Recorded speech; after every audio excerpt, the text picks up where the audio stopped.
Yeah, hello everyone, it's Chris here from NGU Home Lettings. I'm just bringing you that top tip video just regards to some damp in a property.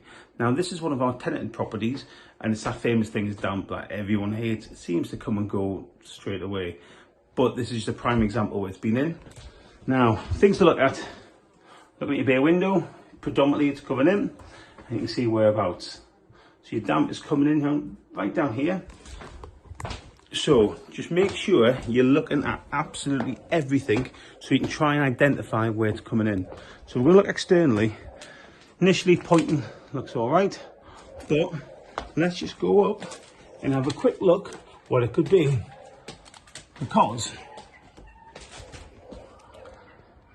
your bay window and your felt is fairly decent. I think the flashing could be looked at here, but if we have a look of a few little things, that's letting in straight away underneath. We're going to get this filled, put in, and also any excess water will be spilling out of there and getting in. So you can already see that needs tightened, so we'll tighten that up there. Any water will be splashing off and getting in here and the little hole down there.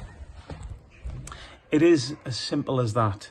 There's little things to look for when it comes to damp, instead of getting a big damp specialist out, when it is something relatively small and simple that you can do just by literally having a look around the whole area before you get someone to come out. NGU Home Lettings, Chris Hallett.